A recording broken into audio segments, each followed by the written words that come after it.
One thing that stood out to me about Miss Rosen was she was able to put herself in a position that made her the first-hand recipient of all relevant information, and no matter what field she worked in.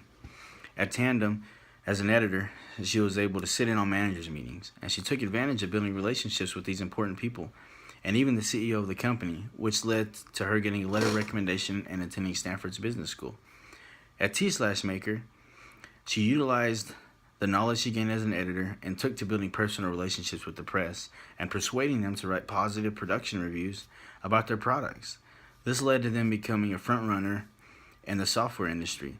She also took to attending numerous amounts of social events and conferences, and even becoming the president of the SBA, which gave her tremendous industry exposure.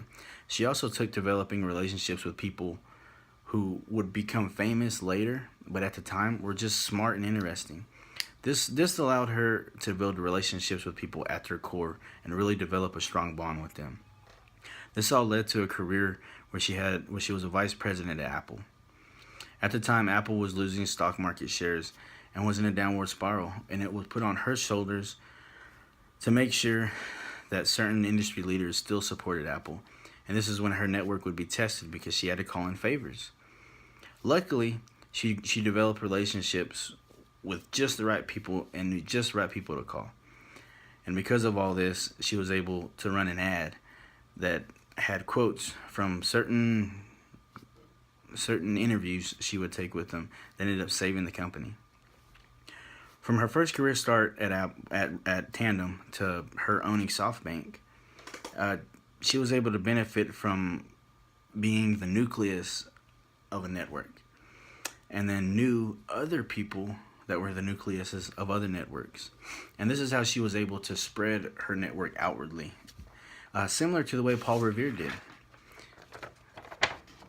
The way Paul Revere spread the word of the Revolutionary War was he knew just the right people's doors to knock on.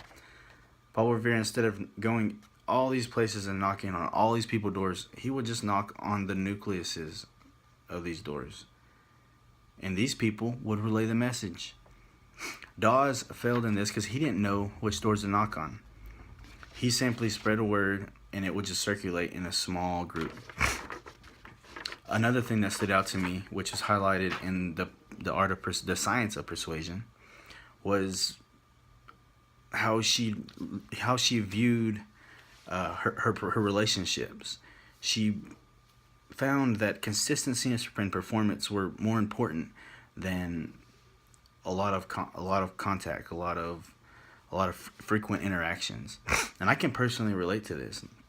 I know that if I have a person I own a business, and I know that if I have the option of one person in this hand who I have frequent interactions with monthly, and I have the other person in this hand who I've visited with 3 times this year.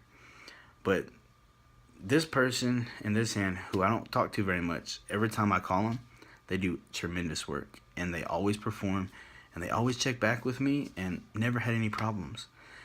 So I'm not going to pick this person simply because of our relationship. I'm going to pick this person. Even though I don't talk to him very much, I know he performs very well.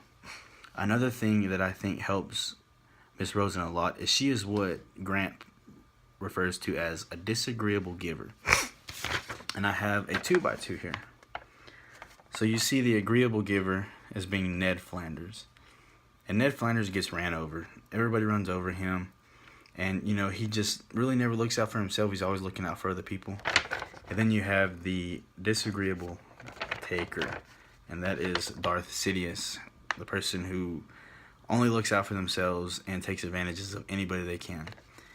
And this is the most dangerous person, who is the agreeable taker. And that is Stewie Griffin. He is the person that will be nice to your face, but will stab you in the back when they have the opportunity. Now this is the disagreeable giver, and this is exactly who Rosen is. Then this is House, rough and tough on the outside, but on the inside he has everybody's best interests at heart. Now this person is the most important person in your group, and this is Rosen. Rosen was able to be the critic at Apple that they needed. She was able to give the constructive criticism that nobody wanted to hear, but that everybody needed to hear. And that's exactly what she needed to do to help develop her relationship and develop a very successful career.